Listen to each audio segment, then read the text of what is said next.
Yusu amado sebe kono wa do amene Yusu trop info ne baleta e ka do apma mi nga so mandana abi kene ko fo sabu ko daka adama da jo se volo o kene femi fura ko farafina apma ka cha Yusu Traoré femi farafina ere femi fura e anga yere ma horonya amso go soro fura kula chugo jmena jemuka do o sigira oka jemuka yi uba wole ko débat africain femi france ko gara Yusu do e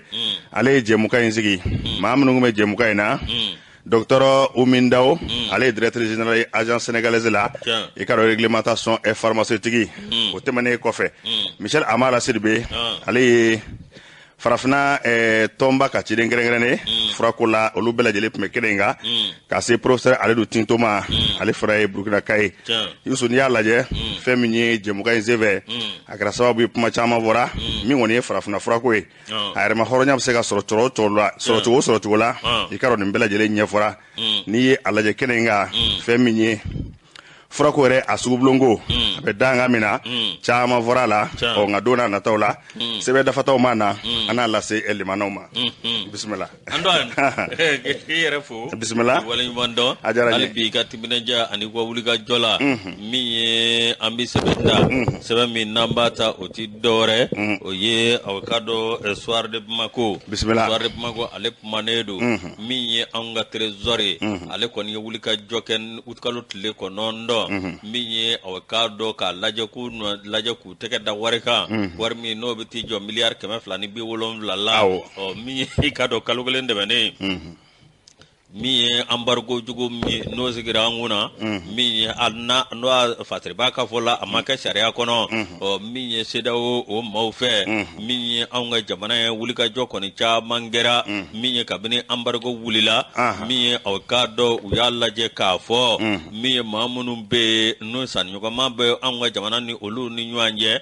andan ku na laje avocado ka feres ku bela jileke mi bato uteke psika da milliard kemenna mi ana nganven euro warla milliard kemena nita euro warla obiti jo million kemena flani million bi wolom lala mi avocado ni ko bela jelenyi be kabini awati nini ngo nungo demana anga ministre mi be no e awa alfusene sanuye ministre de l'économie et des finances ale ko ni ajira akawo ke abe kuna foni di ka fo awa mi grande banga nyedo ngamamunu be avocado no lu wana mi baraka nywa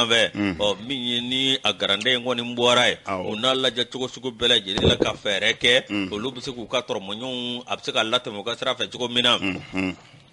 miye avocado alfusene sanu ale ko mbe wulika jola sanga ani wati miye anga jamana lafiya bse kana chugo mina ani kado aw miye soro tasrai ani bara bse ka ke chugo mina nogoya konnana na folo bido chugo mina ando an avocado nyera la ko alno asoro aku aw miye akagele nga aminye nyera la ibe ka fo aw miye nyera la aw fe korle munumbe olu bela jele bse ka bo chugo mina allo asra ko ka gele minya abenya yini jinjama jole na miye ma doye Christian Kwame Zegbe Christian Christian Kwame Zegbe ni ndoyi ni anga chamanche Christian Babo ale ko ya jira ka fo minye nyere la ko ni haklina mindara anga jamana nyema fe minye avocado ko haklina bado ko nga foi ate kenya ka ke avocado an minye ni be nyuma nyini na ngane ja timineke anga jamana abe gele mingono bi o yo politiki anika do lakana minye avocado o lakana balia o sababu ye ando an bela jele bado ka fo awa minye nyere la ko soro faraka ke nywanga jamana mingono nin lakana te ko amman nogon akagele anon mi avocado nyere la mi ni ma ko fole no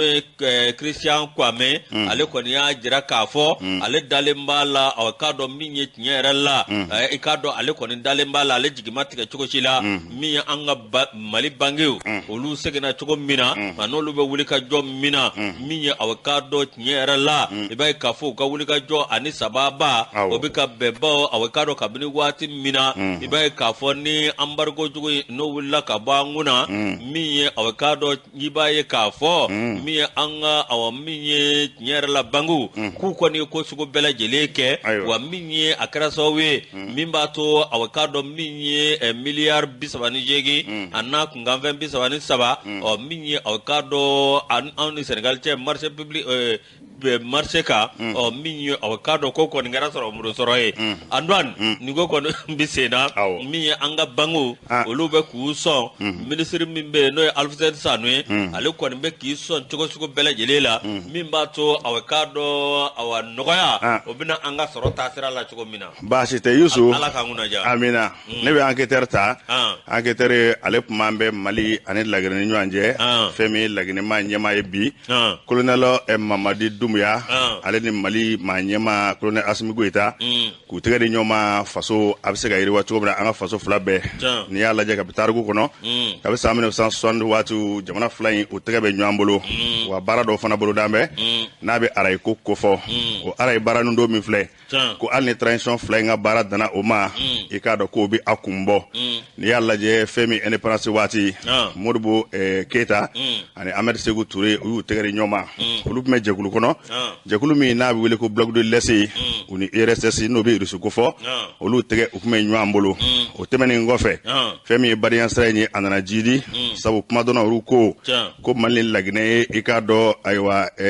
fugo fla e ka do farakolo kele ko nala en 2014 2015 Ebola nana jamana chama ika jamana datu ginela nga Mali mason ka franje ninga udatugo ko bela jele bi baden abo ko fo o temene ko feseda oni yomwa o le gerende mezigi anga ka bi janvier kalot le tan saba iba ka fo la gine ko u bulu mana bo u bulu di amma femi porko ye anga ta nga segi olu seraka nogoya fen jamambe olu bela jele nogoyara o fana temene ngofe u tukalot le saba délégation bado boraya anga ministre bi nyeshi manga jamana ani jamana ro kunyana ko ma femi ni Ablaye Diop o pume keneka femi colonel Ablaye Maïga décentralisation administrateur to o pume keneka madame Damele e kado ayo made so pume keneka ministre des finances Agnara Bourange alo sene sanu ale fana pume tamaina ani jako ministre Mamadou Ould Mohamed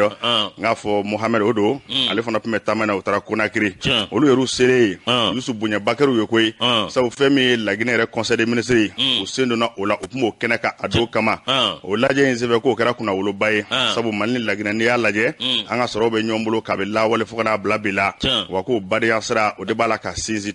doni mimba to ikaro jamana fula mbele jele ka soro bise ka yirwa tugo mina ni fana ani nyonje laje maamunu be jamana nyama la jamana fula ngono bi no yo colonel Doumbouya e kata se colonel Assimi Goïta ma olu fula bele jele ngania fana de anga se ka baraw ke folo apmi foko porko anga mino mina tugo mina o bore ka ke sira ko e ako bibi na hagina kura do nambe kabi independence watu hagina ngumbe ko ngako hagina mina wala yusu ka sababu yake ama faka ni sira da ani nyanje Mali ani lagre nyanje colonel Doumbouya aka kuma konna la akoko ande Mali transition ani lagre transition dana aray ko kuma damama ko dokera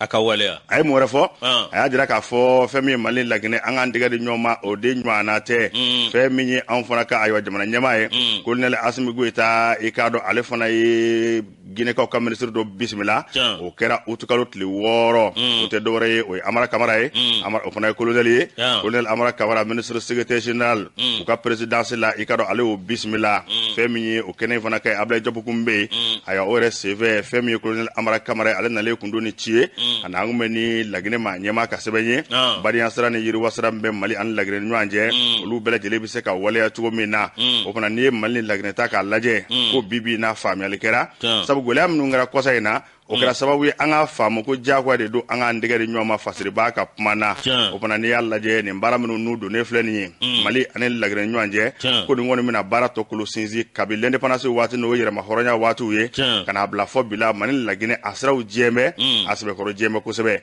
o fana president fly jango frajala fanga ma nyemaw na be colonel Doumbouya ko fo katase ikado Assimi Goïta ma ko num bele jele ko mbara ka barake mi ngon mbato jamana fly abele jele ka yiriwa be sabati wa ko kura men do nyala ni nye no e terengo puma me no fombe ko ni nga sra ka chi Mali an lagre nyanje a yusu ko ni jamana fly nga yiriwa ko ni ya bara damane ne Doumbouya ko ni sizi minga ako an ni frajala fanga flaka bara dana ni ndresra ko ma a ko aba kumbo ha ne tare ni munye sebenye ali ubadara jara anya bo l'enquêteur ko nana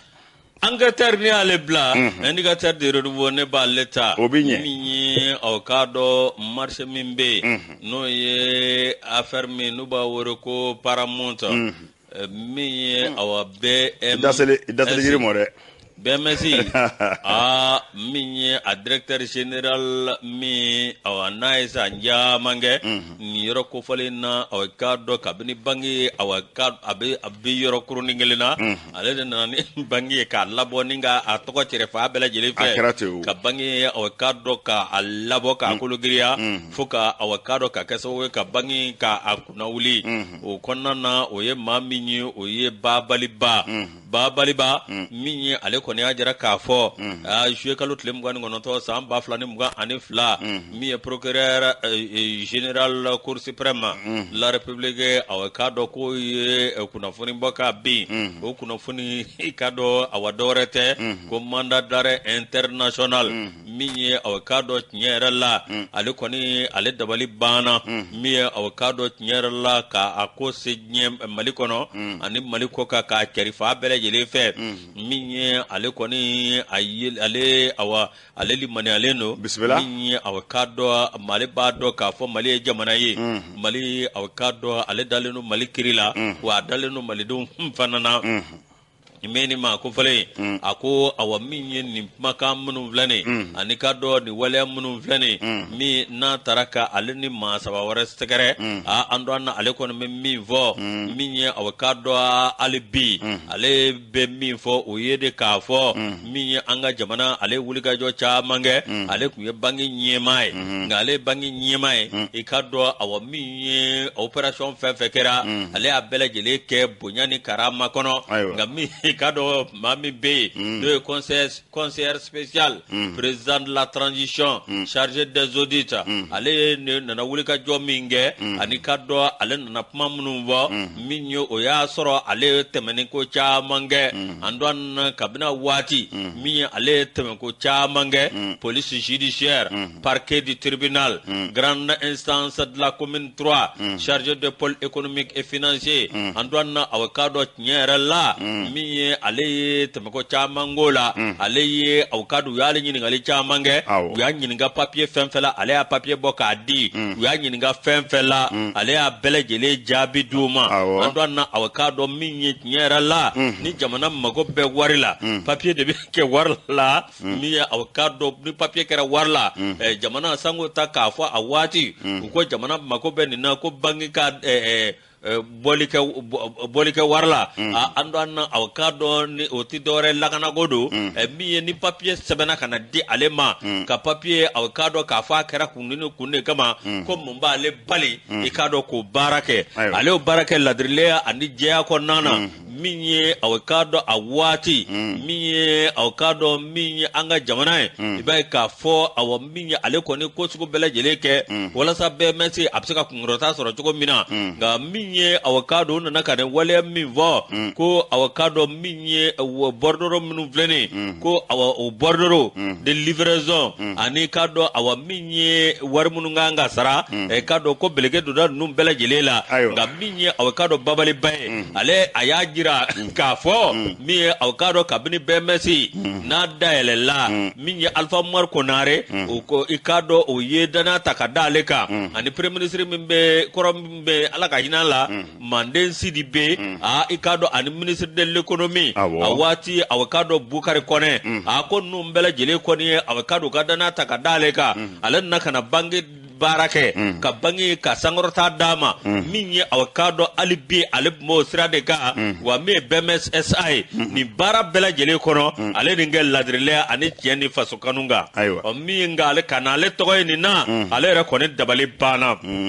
ale dabali bana chori a minye awkado faso bara ani yere bara tekele ale faso bara mne bolo flala kamna ladrilia konana nga minye nyere la ale koni awkado ale koni alimani ale no ale dalendo ayerela wa minye nyere la koni ngoy abella ba mima mi abella ba nye ani jea konana bo tike chogosila fo awkado akoka na ke ko fagle mai ko ka ke sira kelenye bele jileka awkado ukasika delege jea bike ale dalendo jamana ina adalendo jamana kirina kosobe nga ako minye conseiller dobe no asum go taka conseiller ko de koni be kadun ko bela jele nyami ninga ko bela jele do sira do fe bismillah nisray a minye anye ni bo sebangono sebam no walo ko indicateur de renouveau indicateur ni yabla nouvelle horizon ni mi malni Algérie ko fo anga ministre Ablaye Diop malni jamana wara ko nyana boko atame tamana e kabi femi kalot le wolo vlay ko dat le ko ndo bulu akoni ndama mi ble kata Algérie jamana ka ni mamme Algérie do ani mali tengu menywana ni mamme Algérie do ajoda ka boko sebe sorola ajoda ka bo lakana ko la ko sebe Ablaye Diop flega tama minge do rete akun sram be jamana fulani nyonje asara be se ka sinzi chugomina nga bibla mina mi ngono yusu o de ka fo be nga sebe mi nano bora Algérie ka be sa 2015 ale ko me sengele ndamana o nga kosa na laje do kero kera sababu ye ninga ni benga unye mi mbato awala lere asara be se ga mena teza ko Ablaye Diop ka tali mi fulani nyi ana ku nga nyama ne zeri mi be no fana nyeshi me Algérie ni jamana bora ko nyara bako ma usigira upmana ni ma ba fulay ko pmo ko nala Ablaye jeli ko mi boli minga o ye Mali ani Algérie ni nyanje ana nga jamana yere ikarot libe ava feya ani korozelike abise ka kulusuma chugomina abibla o mina ko nana mi vana e benga zebe accord d'Alger ibaye ka fo ministre fla o sebe korop mana yusu kosaina la je bayre do kere a minyi kunungo marfatigu ye ani Mali gouvernement ni nyanje ikaro lu bele jele mekene ka deme bo frappe mekene ka ina fo Nations Unies mo ina fo Union africaine ina fo jekulu FFMB no lu kunye marfatigu ye beni kele abise kana chugomina ani laje mimbe kaseka o kunungo kelekela nuku bele jele do foroba chala o kuma chama vora jekulu bin fana sigira ka tu sebe no fe abise ka wala chugomina anga mako sesa olu fana bina nyanye soni ko ma abise ka fo ni tamashe nyumanye sabu kadaka Algérie joro de ka boko na ko sebe sabu allaje kalo chama bele jele kera olu de fe ayo olu konde jabi mbore abele jele bor Algérie ka fe Ablaye Diop ka tama mi vle ni yusu ko ni mina ke sababu ye ka ko kura ni mina ke sababu ye ikaro ka no ya bado ko la fasiri ke ba ka mana ako fe mi benga sebe fana ko fe yoro chama ndebe anu kunjama mbe upmana minga no bi lakana ko fo no bi yiri wasara ko fo no bi ko chama ngo fo na fasiri ke ba no e baba damale ako fe mi ni ndama nyi Ablaye Diop ka se Algérie ka fe Ablaye jele bi bla mina mi ngono folo ikado ode basigini beni kelenya e sabu kadaka ni basigini beni kelenya te yiri wasara shite mi no bi se ka nyana bo ko na Ablaye Diop ka tamai kalot le konon kalot le wolofla utukale ndo ay wakado kalot le konon dobulu eko atiba bide awo ikado kabna ka sababu ye ali bi sram man nyonje ka sra sinzi nga benga zebe ikado ko kuma famba bina boli oka mimba to ikado o mimbe no ma wala folo o kase ka wala mimba to anga sra kele mene sabu kadaka kabisa 2015 fokana blabila abisa wolo flambo akoke me baraye ni ngunye sebenye baba damale ka sebengondo anya bo nouvelle horizon na Yusuf Nouvelle Horizon andon ni ale bla ne bi sebenda sebemi o le pousse au cadeau kumane do aka mi le témoin ikado ale fana kumane do aka ni au cadeau anga douane ani awkado nyerela soro ani soro bulu soro ani anga sani fere sirafe andon awkado minye nyerela fasriba ya jira ka fo anga don tigila maw ikado ukoni don ni joro baba le bulu minye anga soro ayakuba lila anga jigi kado ko lafa ko kulugulu andon awa minye don no babola ikado awa minye ngadwan bina kabi ukawulika jo akabo alno asoro sedeo mau ulukon nakana awa wala jugudo taga unzagere no e embargo ajago ya pempeni anga ngandon tierela anga douane ke la bafu kanga momo be mulumen na furo baranga jamana ngono adwan kufu de embargo kera mau ngono kwa beket abike chugo chugo maketi andan mi anga douane o gale awakado yani embargo kana mi awakado douane ma nyama min bebi ale wuliga jo cha mange mi douane soro absaka ke soro mulu soro chuko mina andon apme mi nado ambe kata alibi ikado aw mi sana ele kumeka kanye nga andon awakado mi nyerala ibe ka fosera na le embargo kanga ko kera awakado anino borai ambora coronavirus mina andon awano temana ka boy minye irisini Ukraine o gwela mimbe ko ni mbela jele kembe awakado gele baye minye anga awakado sorola douane tasirala nga benata douane manyema ale kembe ka wulika joke ani ministre de l'économie et des finances ka jengo nai mimbato awakado nyera la hallo asro awakado ningela bela jele be manedun olumsika lafia chugo mina wa douane musika ka barake ay kado nugala chugo mina andon e ka jatemineke miye lakana balia mbanga jamana kono o kembe awakado ka yoro do be andon awakado kolosili reteka ke anga douane o ve no tabana kabwe andon bela jele ba do miye douane o miye awa jamana wala sa jamana do ngana toro sorom se ka soro bulo soro chugo mina douane chamambe awakado ningele bay ngono olu ni tora miye awakado faso akuma bolis rafe andon amba foko luye shedu shuye no tabana kaboy miye awakado no tabana kaboy ibay kafo awadwan miye gelya mimbe oye awakado awamiye anga jamana bi o kembe ki bolobo awakado dwan ga sorodo ka wala sa jamana dum se ka dadumuni soro chugo mina jamana dum se ka lafia chugo mina miye tajugo sirala ani baloko sirala ikado fedo be obi biga bojo gela ka miye wala sa jamana dum olub se ka awakado miye balo ani taji ani fencha ma soro no wala chugo mina bismillah andon mi taji redoro mi o mi nado anga douane a andon o petit jo milliards ani durula kalola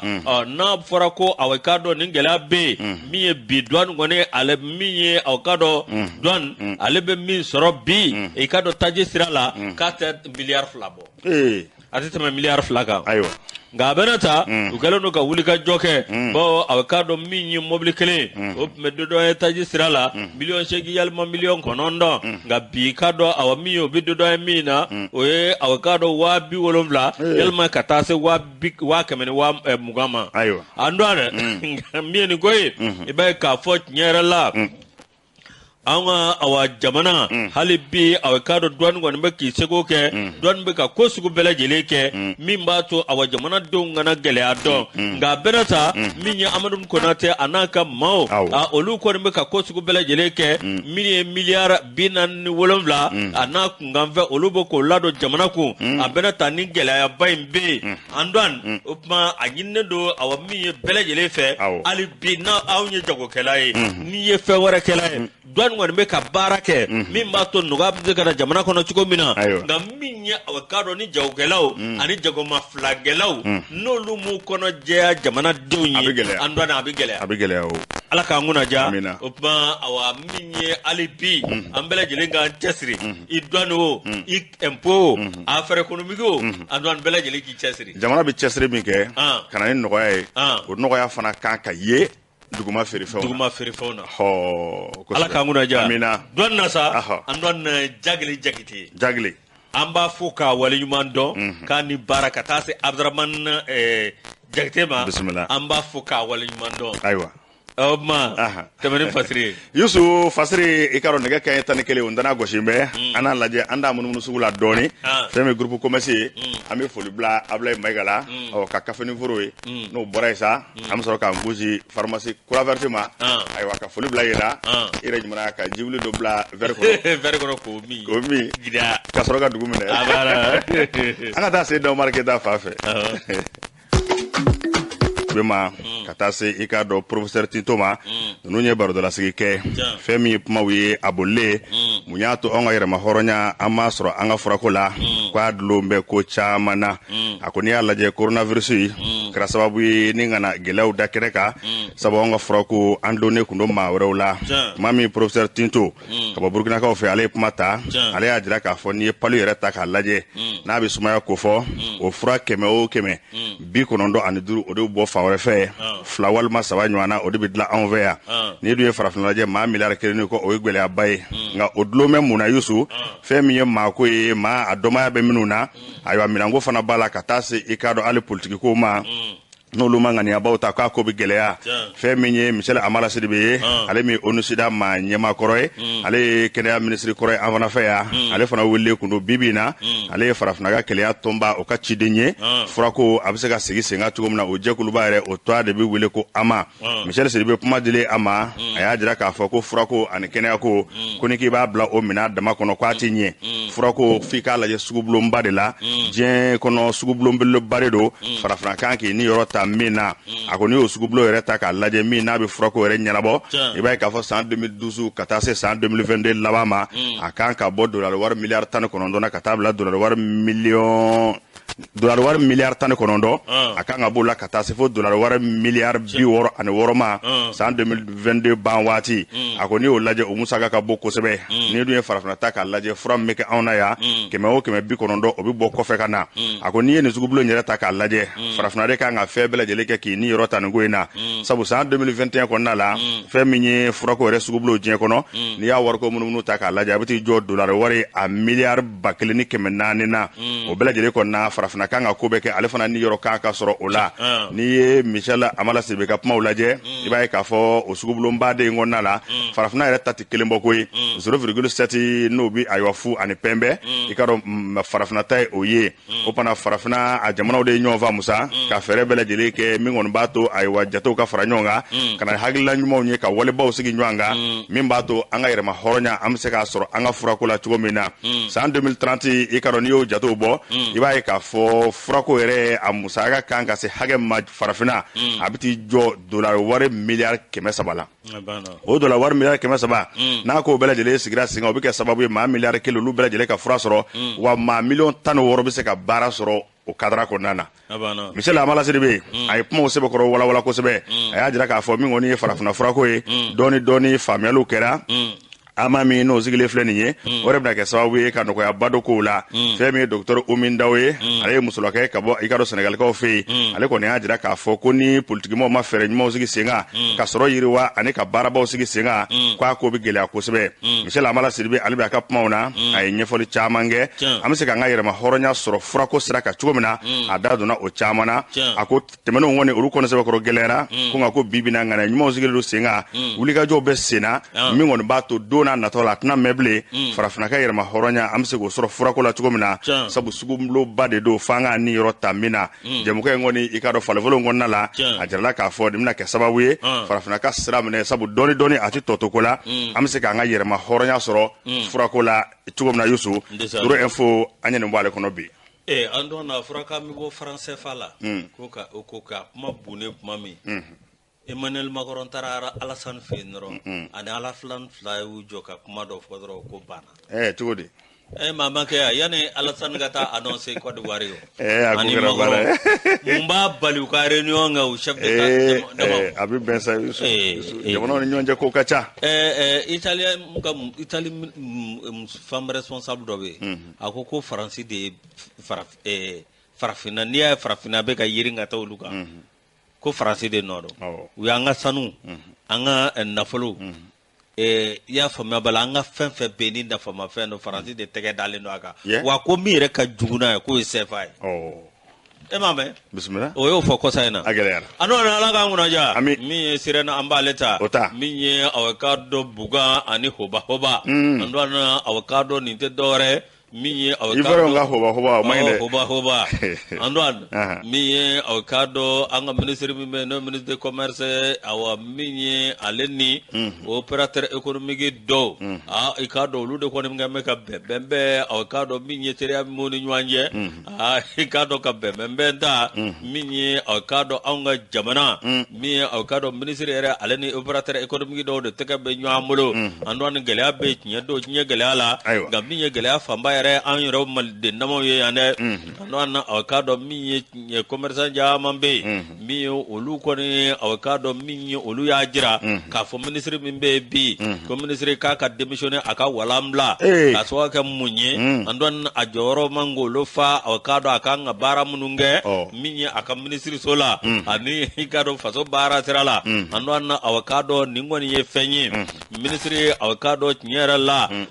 min ye waati min a ye opérateur économique dɔ wele ani commerçant mais ani commerçant dɔ ani opérateur dɔ de tora min ye ɲɔgɔn ye la aw k'a dɔn tɔw kɔni sigilen olu dabali banna olu nana kabini kuma jumɛn min ye aw k'a dɔn n'u bɛɛ lajɛlen kɔni wele la kuma bɛ fɔ ye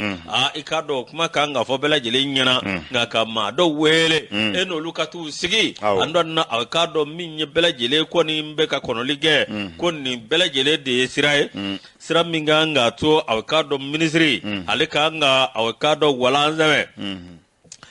n'i ye jateminɛ kɛ fasiriba ka fɔ la Abdramane Dugure a y'a jira k'a fɔ Amadu Tumani Ture ale ka waati n'o ye awa lɔbɔ cɛ ale ka waati ale ye waati min na gɛlɛya nana min ye sukaro ani malo ani aw k'a dɔn tolo ani fɛn dɔw bɛ yen i k'a dɔn k'a fɔ ko monopole ka di maa damadɔni ma an dɔn min ye Amadu Tumani Ture k'a y'o bɔ yen koyi a ko ni maa bɛ se ka na ni malo ni sukaro ye ani tulu ye aw k'a dɔn walasa jamana bɛ se ka awa nin bɛɛ lajɛlen sɔrɔ k'olu kana n'a ye k'a fɔ ko monopole bɛ ban a bolo an dɔn ko kɛra sababu ye k'a dɔn awa min ye baloko nɔgɔyara anw ka jamana kɔnɔ a waati awa k'a dɔn balo surula anw ka jamana kɔnɔ nka min ye awa k'a dɔn ministre ale bɛ ka taa ni taasira kɔrɔ ye maa damadɔni bɛ yen min ye awa k'a dɔn u yɛrɛ ka nafa kɔsɔn min ye awa k'a dɔn ani faso ka nafa tɛ dɛ nka min ye olu yɛrɛ ka nafa kɔsɔn an dɔn marché bɛ ta ka di olu ma olu dun awa k'a dɔn olu se ka gɛlɛya min bɛ bi olu se ka foyi kɛ min ye walasa Mali gɛlɛya bɛɛ lajɛlen bɛ se ka taa a kɛra baara ye yara a kɛra baara ye dɛ bisimila an dɔn nin ko kɔni bɛ sen na min ye aw k'a dɔn malidenw dusu kasilen dɔ bi dɔwɛrɛ tɛ aw k'a dɔn ni ye gɛlɛya o gɛlɛya ye min bɛna Asumu Koyita ale ka fanga sɔrɔ dɔwɛrɛ tɛ a bɛ bɔ nin ministre in na dɛ k'a sababu kɛ mun ye i k'a dɔn ka taa ni kow ye cogo min a bɛ ka baara kɛ cogo min maa bɔ maa na ani ka monopole ta ka di maa dɔw ma ko o tɛ dɔwɛrɛ bi dɛ o baara tɛ kɛ yɔrɔ wɛrɛ la bi n'o y'a sɔrɔ ni ministère de commerce n'o tɛ bisimila ko ni bukan ani ni hoba ko dɔ kɛra ninnu na teza ko a ka baara kɛ ko baara de bɛ se ka aw k'a dɔn awa min ye Mali k'a bɔ dingɛ kɔnɔ bi dingɛ min n'o ye vie chère ye baasi tɛ Ala k'an kunna diya Abdramane Dugure ni ale ka fasire an y'a bɔ sirɛni kɔnɔ le pays an b'ale ta sanubɔyɔrɔ Murula SA ko gɛlɛyaba bɛ yen bi Yusu n'i y'a lajɛ nin cakɛdaba in don dɔ tɛmɛna ko nin kɔni kɛra i k'a dɔn nafasɔrɔ siraba ye ko nka ko maa dɔ b'a ɲɛmaaya la bi n'o ye Andrew Taplin ye ko ayiwa yɔrɔ yɛrɛ a bɛ ne ka fira kwadisi kan n'i ye Murula ta k'a lajɛ i b'a ye k'a fɔ don dɔ a kɛra manamani ye farafinna tile bɛ a f'a fɛ a kɛra ɲɔanden ɲɔanmada ye fɛn min ye o y'a sɔrɔ i k'a dɔn rendez-vous belebeleba ayiwa o kuma la k'a ko bɛɛ lajɛlen ɲɛnabɔ nka bi bi in na fɛn min ye ko Andrew Taplin ko b'ale bolo bi ko ayiwa yɔrɔ in kɔni bɛ ka jigin dingɛ kɔnɔ o ye jiginni da ye n'i y'a lajɛ rendez-vous don n y'a fɔ don tɛmɛnenw la baara kɔni a tun bɛ k'a kɛcogo la kosɛbɛ nka bi bi in na ko taa bɛ taasira min fɛ k'a sɛbɛkɔrɔ gɛlɛya an bɛ kosɛbɛ n'i y'a lajɛ baarabilaw nana kɛ i k'a dɔn o tɛmɛnen kɔfɛ fɛn min kɔni ye ko Andrew Taplin ale kɔni nana kɛ ɲɛmaa ye ka b'o kɔni kɛra fɛn min kɔni ye gɛlɛya ye k'a bɛ fa bɛɛ lajɛlen fɛ ko n'a dun fɔra ko Malikura k'a bɛ sɔrɔ ko fɔ sanu ko a jɔyɔrɔ ka bon a la kosɛbɛ o kumana ko jamana ɲɛmɔgɔw k'a ka fɛn bɛɛ lajɛlen kɛ k'u ɲɛ jɔ nin yɔrɔ in na min kɔni b'a to cɛ min filɛ nin ye ko Andrew Taplin k'a bɛ ka baara kɛ kɛcogo min na bi ko baaraw sɛbɛkɔrɔ jɛngɛn bɛ syndicat fana k'olu tun ye wulikajɔ kɛ k'a jira k'a fɔ ko fɛn min kɔni ye baaraw ye k'a sɛbɛkɔrɔ jɛngɛnnen don a ko bɛɛ lajɛlen kɔnɔna ko cɛ in bɛ ka tɛmɛ n'a ka baara ye n'i y'a lajɛ maa minnu fana bɛ wari don yɔrɔ n'o ye actionnaires ye gɛlɛyaba bɛ an'olu fana ni ɲɔgɔn cɛ sabu ka d'a ka baara yɛrɛ tiɲɛni ani baara ɲɛdɔnbaliya k'o kɛmɛ sababu ye ni ka ko sɛbɛkɔrɔ gɛlɛya Murula SA la o kumana ko jamana ɲɛmɔgɔw kan ka fɛn bɛɛ lajɛlen kɛ sɛbɛn kun ka ɲɔgɔn sɔrɔ bɛnkanw ka ɲɔgɔn sɔrɔ sabu ka d'a kan ko Andrew Taplin a kɛn bɛ ka gɛlɛya min don Murula bi ko ni wulikajɔ ma kɛ an ka sɔrɔ ani fɛn min actionnaires ka sɔrɔ ye k'a bɛɛ lajɛlen b'a dafɛ nin kun ye sɛbɛn ye an y'a bɔ le pays kɔnɔ a ka bidon bɔli la an dɔn na le pays ni ale bila e ko awa min ye tiɲɛ yɛrɛ la bisimila tɛmɛna hali bi an ka tɛmɛ n'a ye fɛn min ye i ye min fɔ n'o bɛ sɔn ko fɔ an na tɛmɛ o kan ayiwa n'i y'a lajɛ an bɛ l'indicateur du renouveau ta fɛn min ye banques ye Youssou ko banques k'u lafiyara nanzarakan n'i y'a mɛn ko offre de soulagement o kɔrɔ ye kɔni ko tare wasa danna appel d'offre d'injection hebdomadaire de liquidité de la BCEAO o ye k'a fɔ dɔgɔkun o dɔgɔkun BCEAO kɔni bɛ wari suru an ka banques kɔnɔ banques bɛ se ka munumunu cogo min na mɔgɔw mago ɲɛ kow bɛ se ka ɲɛnabɔ k'a sɔrɔ bala ma kɛ k'a sɔrɔ wari dɛsɛ ma kɛ kabi janvier kalo o kow balannen kun don ko nka ko sisan kɔni sira furanna k'a jɛ Youssou dɔgɔkun o dɔgɔkun fɛn min kɔni ye BCEAO wari a bɛ suru an ka banques kɔnɔ baaraw kɔni bɛ kɛ mɔgɔw b'u ka wari ta mɔgɔw b'u ka wariw bila jurudenw bɛ kɛ i n'a fɔ baara tun bɛ kɛ a kɛcogo kɔrɔ la cogo min na ko nin kɔni ye kunnafoni dumanba ye kunnafoni dumanba min i ka dɔn ni banque mɔgɔw k'u nisɔndiya n bɛ fɛn min ye appel d'offre d'injection hebdomadaire de liquidité de la BCEAO nin ye wariko kuma ye koyi i b'a ye k'a fɔ a tago bisawari kelen n'a min filɛ nin ye k'o kɔni bɛ sa mɛ kosɛbɛ sabu ka d'a kan miliyari 600 a n'a kunkanfɛn o bɛɛ lajɛlen kɔni yugubara ka don an ka banques kɔnɔ walasa mɔgɔw ma mago kana tiɲɛ banque ko la kabi janvier kalo tile 17 2022 in na a gɛlɛya tun bɛ o sabu CEDEAO ni UEMOA olu ye gɛrɛndɛ sigi an kan o kɛra sababu ye ka banques ta u ngɔnɔ ma a ko sɛbɛkɔrɔ gɛlɛyara nka bibi n'a sigikafɔw ani fɛn min ye daw yɛlɛlen o kɔni kɛra sababu ye fɛn min kɔni ye BCEAO ye ko baaraw daminɛna duwakun o duwakun a bɛ wari yugubali min kɛ ni k'a don an ka banques kɔnɔ walasa mɔgɔw ma mago ɲɛ kow bɛ se ka ɲɛnabɔ cogo min na k'o baaraw bɛɛ lajɛlen kɔni kɛra ko nin kɔni kɛra sababu ɲumanba ye wa fɛn min kɔni ye banque baarakɛla ye k'a bɛ n'u lafiya maa minnu fana ka wariw bɛ banque la a tali a n'a bilali a n'a juruko a bɛɛ lajɛlen kɔni bɛna kɛ sababu ye k'a segin a kɔrɔlen la wa ko nin bɛna sɔrɔ fana yiriwa sabu Youssou ni wari bɛ munumunu sɔrɔ i k'a dɔn a b'o de ko fɔ ni wari bɛ munumunu commerçants bɛ se ka wari sɔrɔ ni wari bɛ munumunu i k'a dɔn jurutalaw bɛ se ka wari sɔrɔ juru bɛ taa juru bɛ sara wari bɛ munumunu f'a bɛ kɛ sababu ye ka sɔrɔ k'a sɛbɛkɔrɔ yiriwa fɛn min ye banque tɔ minnu fana bɛ i k'a dɔn farafinna tile bɛ a fɛ yan ayiwa ni baaraw ɲɔngirilen kun anw n'olu ni ɲɔgɔn cɛ k'o baaraw fana bɛɛ lajɛlen daminɛ o tumana wari taa ni ka segin ko nin y'a nɔgɔyalen sabu ka d'a kan BCEAO kun kan ka baara min kɛ n'a b'o kɛ i k'a dɔn dɔgɔkun o dɔgɔkun n'o baara kun jɔlen don kabi janvier kalo k'o baara kɔni daminɛna ko an ka banque tigilamɔgɔw fiɲɛ bɛ k'u fili nin waati in na o fana Youssou i don banque kɔnɔ ani mɔgɔ ka ɲɛnabɔ a bɛɛ ye kelen ye warimugu bɛ ka munumunu ayiwa ko nin kɔni ye taare ye nin bɛna kɛ sababu ye ka caman fara sɔrɔko kan sabu ka d'a kan kabi janvier kalo gɛrɛndɛya tun bɛ an kan ko bi ko fɛn kɔni BCEAO ni banques ni ɲɔgɔn cɛ ko mugu a b'a la ka munumunu andon mugulo wala ka munumunu min ye awe kado maître Cheikh Oumar Konare min ye ko politicien Cheikh Oumar Konare kado ale kulo ba kandala maître min ye awe kado nyere la kale awe kado aya jira ka fo awa min ye wuli ka jo koni ngembe wala sa asmun bella soro cogo mina fo ka shogal ko kala mega awe kado kale gwenga bo premier ministre ala ne ma fo mi awakado Cheikh Oumar Konare ale ka kumakan bismillah maître awakado amale wolo ko éminent avocat bismillah anon ndene wonde na mi amulo ajira ka vola sa asmu awakado ale se kala soro fo awakado shogal ko kala mega o ka fo jiga bo akoro ko ni nywana kara ko ni tibala mala blengo malikono ni nywana dokera Ibrahim Boubacar Keita kale to fangala ikado wulila wala sa ka Ibrahim Boubacar Keita kale sa soro wulila awakado minye Soumeli Boubé Maïga ninga feretiga alela ale tale kaba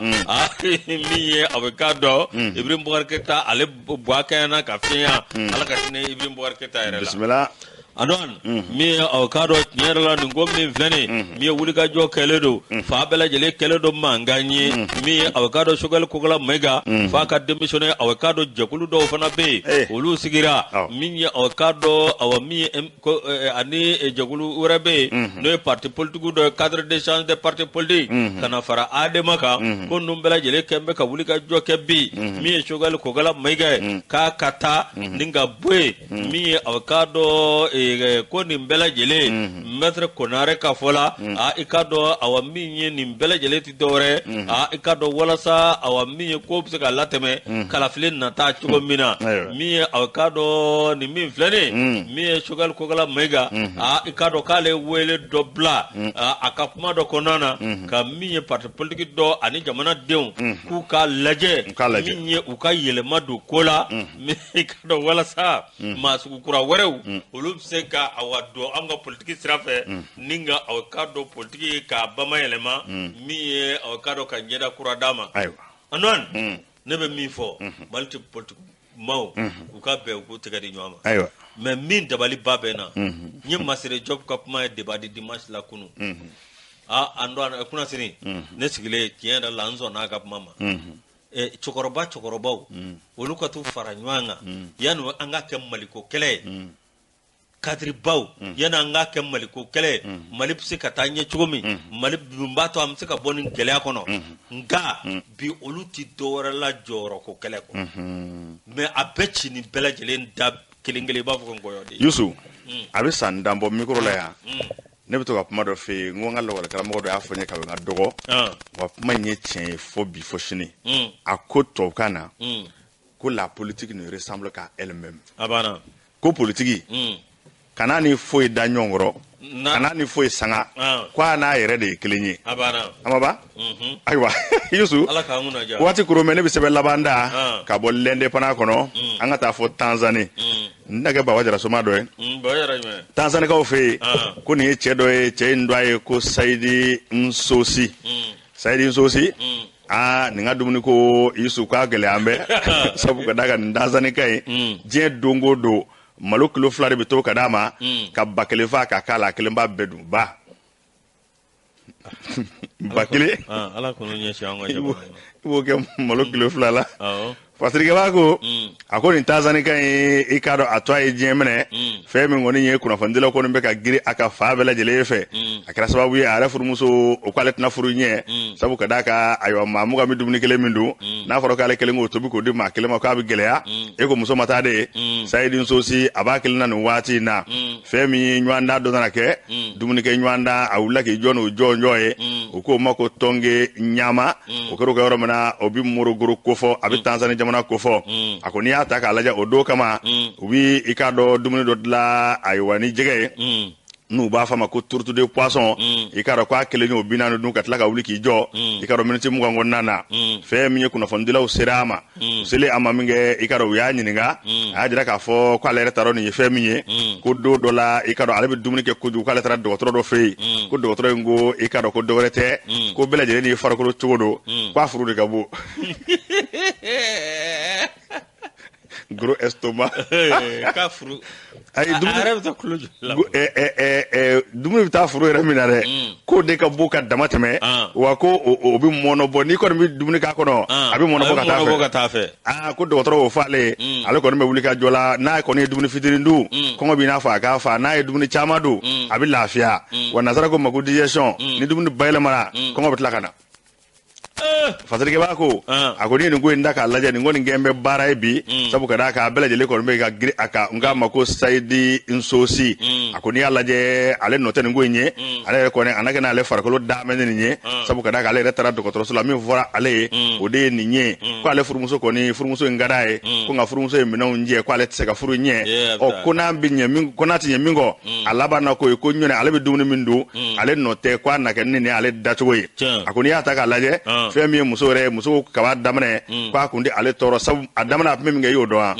a daminɛ don o don a tun bɛ malo kilo 3 ani sɛ 2 de dun o kɛra ko daminɛ ye dɔɔni ayiwa furu nana bonya ka taa fɛ a kɔni tɔ kɛra bibi yɛrɛ la k'a kɔni record bati min na o kɛra malo kilo 2 tobira ka d'a ma ka ba kelen fa k'a sogo bɛɛ tobi ka d'a ma a y'a dun ka minɛn san ka ji file fɛ k'a min a laban olu ka dugu ba bɛɛ ban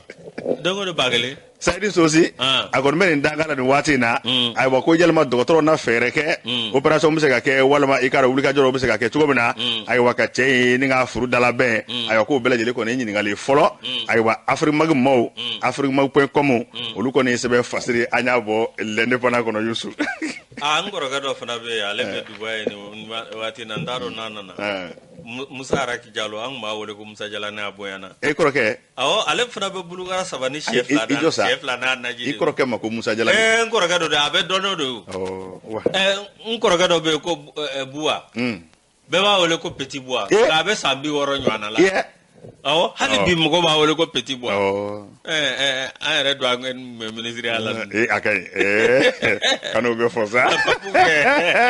Yusu i ka dɔn nin na kɛ sɛbɛn bɛ de sɛbɛn banna ayiwa nin na kɛ limanaw tulo gɛrɛsɛgɛ ninnu ye gɛrɛsɛgɛ ye i ka da an ye min sɔrɔ ka di limanaw ma bi an yɛlɛ an ka bɔ n y'o de fɔ an bɛ don n'o fana ye min ye maa minnu arajo minnu b'u tulu kara se an da la ka se k'an ka ayiwa kunnafoni mɔnɔbɔ arajo 100 caman don Mali kɔnɔ an b'u bɛɛ lajɛlen fo nin kɛnɛ in kan